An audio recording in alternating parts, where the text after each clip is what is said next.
Welcome to the Private Practice with Soul podcast. My name is Dr. Brooklyn Storme, and I help private practice owners align their business back with their soul's calling, with their big vision and with their soul's purpose. Unlike other private practice coaches, I've traveled the world in search of spiritual resources, spiritual tools, education and information so that you can have the transformation that your soul desires and needs so that you can up-level your business. How much fun is this? I love it so much. Guys, if you're not already a member of the Private Practice Monthly Mentorship Group, please check out the show notes. I would love for you to be there. In the meantime, thank you so much for pushing play today. Let's begin. Good morning, everybody, and welcome to another episode of the Private Practice with Soul podcast. I'm your host, Dr. Brooklyn Storme, and I want to say thank you for pushing play on another episode, and of course, to welcome all of our new subscribers. Guys, you are so appreciated. And I also want to give a very special shout out to somebody. She knows who she is, Kylie. Yes, I'm talking about you. You made me so happy today when you said how excited you were to start seeing the changes in your KPIs when you're tracking them after our session today. So I'm so excited for you to see those changes in your KPIs as well. Kylie and I've literally just come off a call as I'm recording this, and it's just, I'm still buzzing from it. It's not just the best feeling when you get to help people and you see them change, and you see that they go from sort of being constricted and all stressed to being expansive, and you see their shoulders drop and they sit up straight. And I also want to give a huge shout out to Sonia. Sonia has done an amazing job. She shared with me some intuitive work that she was completing as part of the Private Practice with Soul class, and it was so powerful. Like, I wasn't expecting to get this message from her, but it included a picture that she created, and seriously, it was so good. I'm almost tempted to print it out and put it on my wall for my own inspiration. I think, Sonia, you should definitely be making some kind of oracle card. Like, it was just, the message was so powerful and strong, and the picture was so beautiful, and you've got real gifts, and I'm so pleased that you're in that class. And you might be thinking, what does all this have to do with business? Well, it has a lot to do with business, because you've got to do the inner work, right?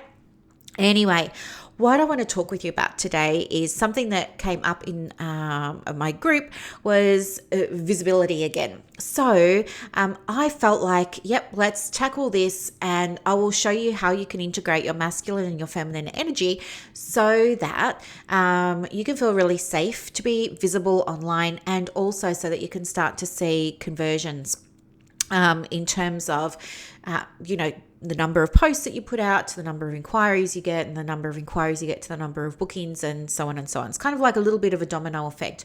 But basically, what gets seen gets paid. So if you're not showing up for your audience, they're not going to know that you are around. They're not going to know you're available. They're not going to know who you are, how you work, what you do, how you do it, and you're just not going to see the bookings. So well, for me, I guess I never advertised. I was working all those years renting a room at a bulk billing medical centre. So I never needed to advertise. I had this constant flow of referrals, and I didn't even have a website, nothing, okay? You just didn't need it. So then when I moved out and started my own practice separate from being in the medical clinic, all of a sudden it was, as you might remember from previous episodes, it was crickets, it was silence. And that was new for me and very unsettling, unnerving, because all of a sudden my diary was empty. I didn't have a clue about how I was going to fill it. And, I was looking to other people in online groups, like on Facebook, for example, for guidance on how to do that. And every man and his dog has a different approach. And so I felt really overwhelmed and really confused. And there are some very strong voices in the online space. Actually, just between you and I think I might be one of those very strong voices. But I hope my voice is not strong in a mean way. I hope my voice is strong in an empowering way. But anyway, you guys know what I mean. And so when you're already feeling a bit unsure and a bit well, you can feel a bit vulnerable, can't you? And yeah, when you hear everybody else saying this is what you should do and this is how you should do it, it's confusing, and it's the last thing you need, honestly. And what I know now is keep it simple. And by that, what I mean is, in terms of that masculine energy, right? Masculine energy loves structure. It loves a linear process. It's disconnected from emotion, right? We're just talking about energy here, but it's disconnected from emotion. It thinks really, really clearly. It loves to achieve. It loves to get results. So by tuning into that masculine energy, what does that tell you when it comes to being visible? Well, it tells you, first off, you need to have a strategy in place, and that strategy needs to be very, very focused. So what happened for me was I was listening to everybody in the Facebook groups, and so I was posting. You can go back and see it. It's so embarrassing.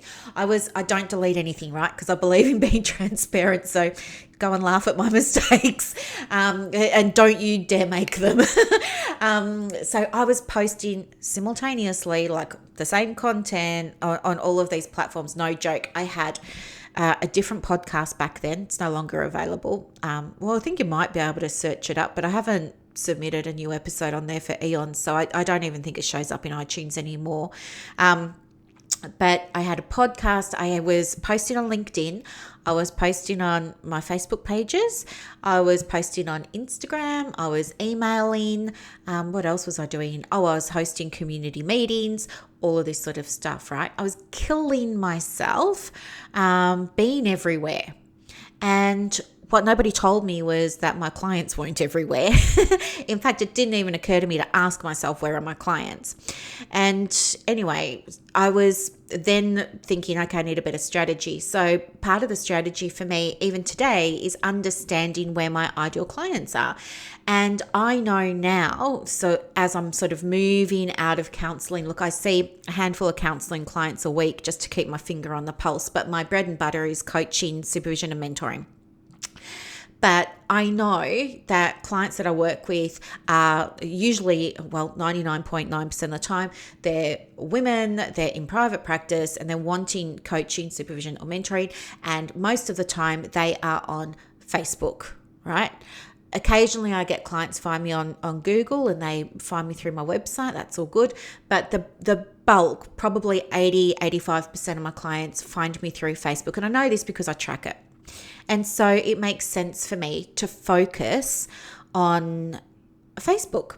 And so with that awareness, what I was able to do was stop posting on LinkedIn, stop posting on Instagram. Well, in saying that, I've just started an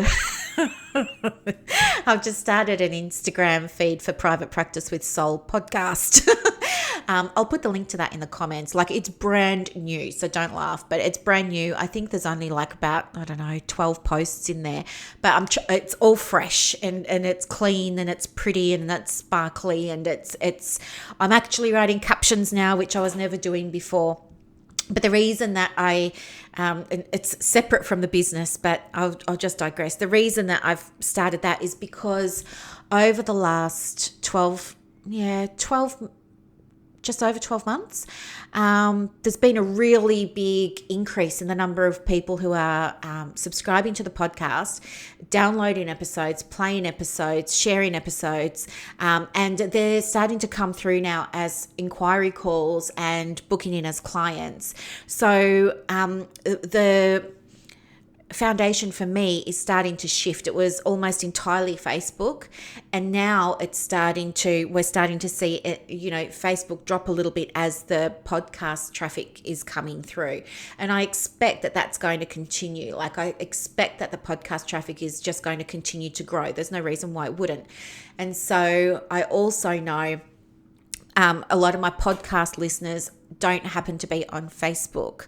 And I know that because when I have the calls with them, I ask them how they found me, and they say podcast. I talk to them about Facebook. They're not on it. So I know I didn't have it before, but now there's a podcast audience and there's a Facebook audience, and my podcast audience like Instagram. So, okay, I'm expanding now, but that's okay.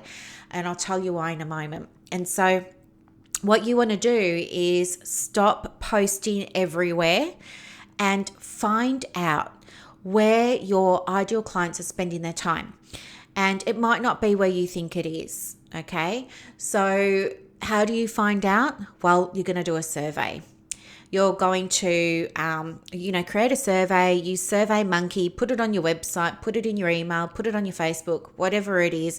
Ask them where they spend most of their time. And then that is going to be where you focus your energy. Because if you do what I did and you're posting everywhere, you're going to run the risk of potentially burning out or having some kind of fatigue happen, because it's freaking exhausting. And because your energy isn't focused, you're leaking energy all over the place, and then it's really hard to try and call that energy back. And also, because your energy is spread so thin, you're not going to be getting the results that you want. It's kind of like when people are afraid to niche, they're just leaking energy everywhere, saying they do everything for everyone and not getting referrals. And you've got people over here and over there that are saying, well, I do specialize, or I do have expertise in these areas, and their diaries are full.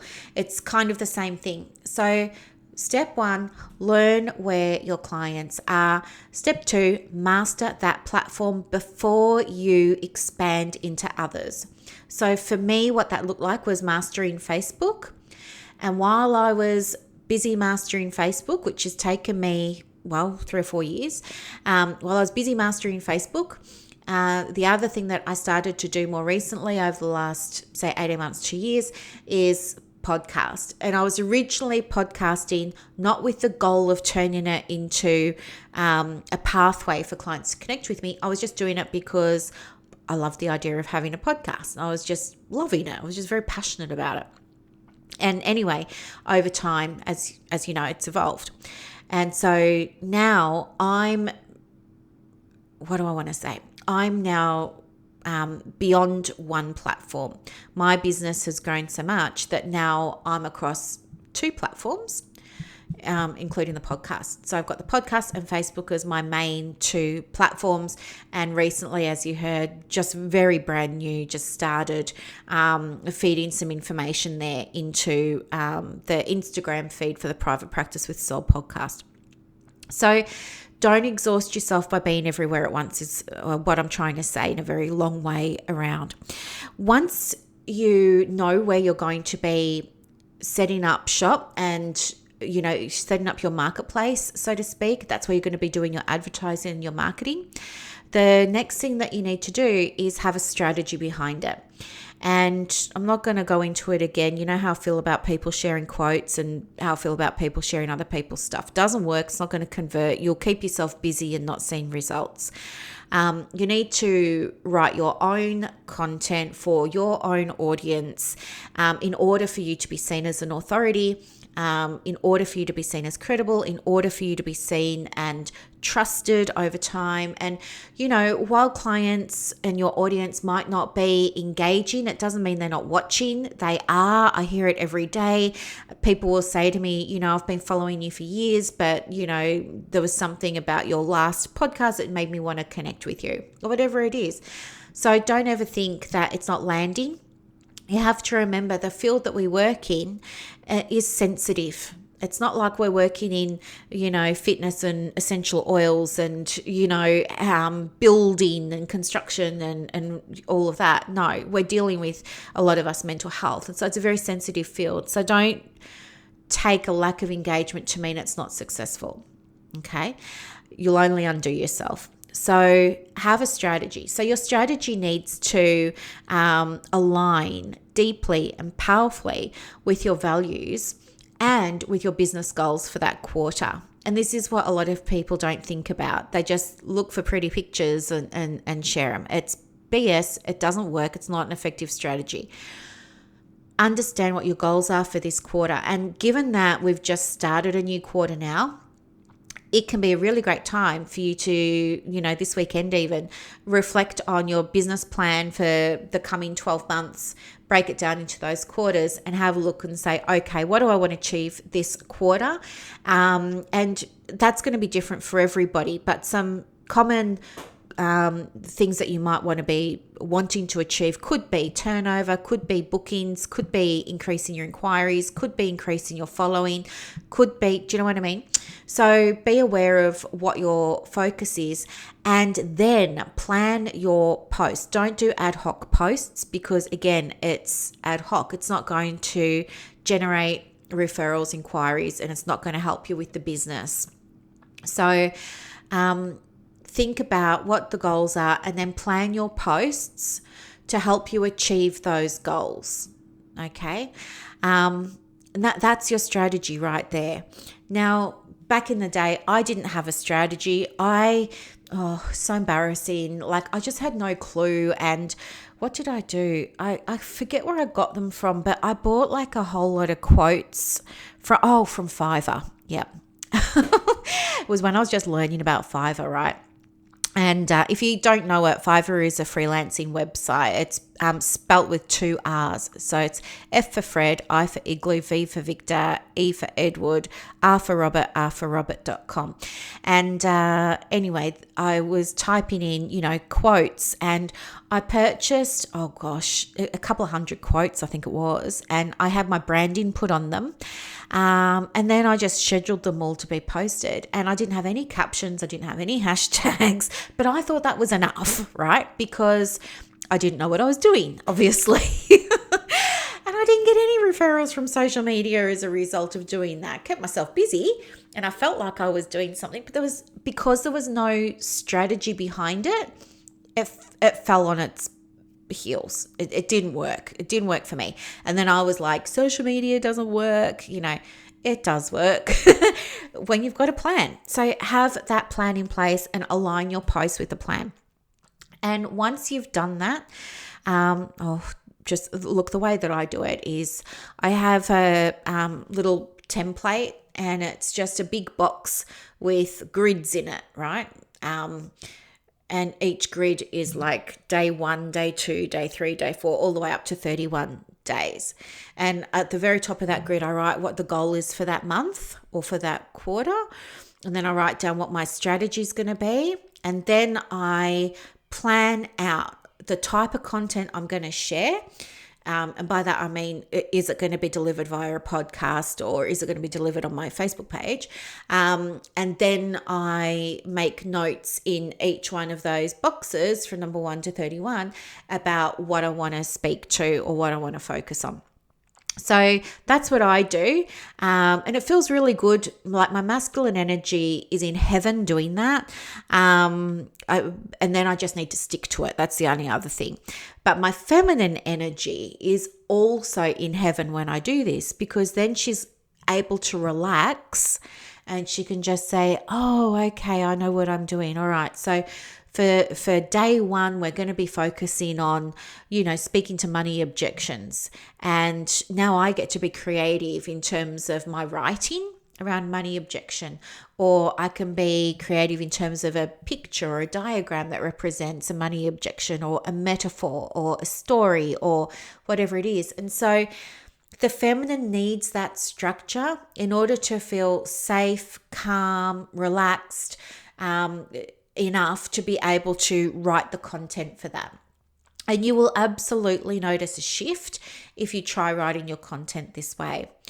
And so you just want to be consistent with this. I would do it for a month. If you haven't scheduled anything for July yet, spend some time on the weekend mapping out your intention for the month or for the quarter, your intention with your posts, and then make sure that each topic for those 31 days aligns with your goal, aligns with your intention.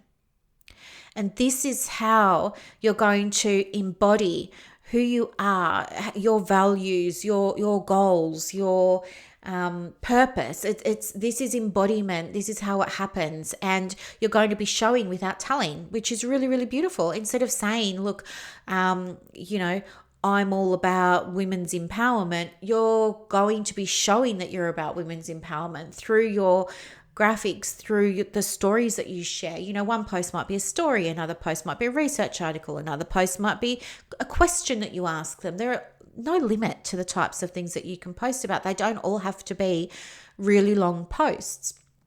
In saying that, my audience tend to respond to long posts. So I try and do them, I try and do a long post about once a fortnight because I don't want to bombard people with long posts. But for my audience, they really enjoy a nice read, don't respond so well to short things.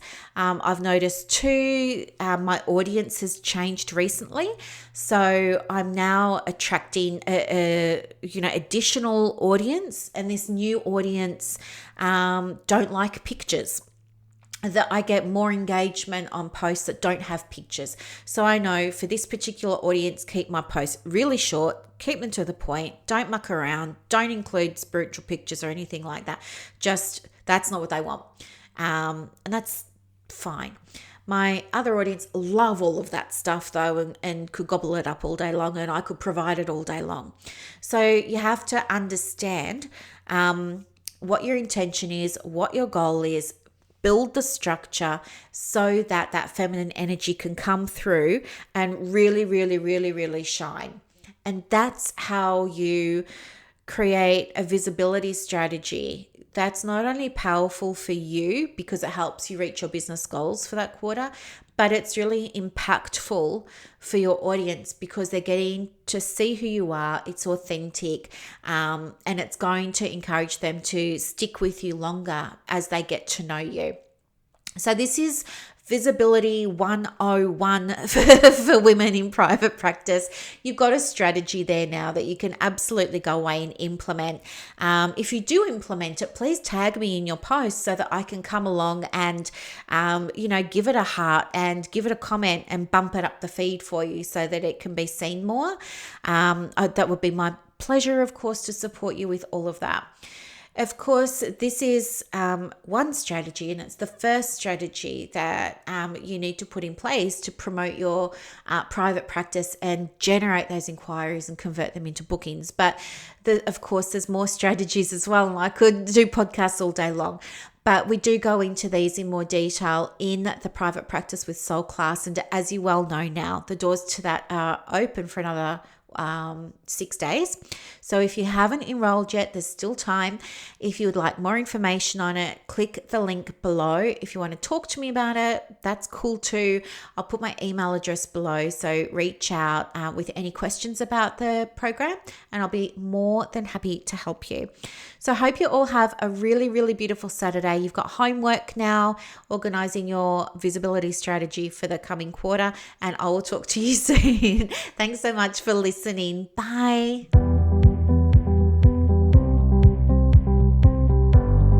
Thank you so much for listening to this episode of the Private Practice with Soul podcast today. If you're looking for clarity, if you need help with branding, your processes, and bringing everything into alignment with your soul's purpose for your private practice, head to the show notes and click the link for more information about the Private Practice Monthly Mentorship Group. You are going to love it. I can't wait to see you in there. Thanks so much for listening. Bye.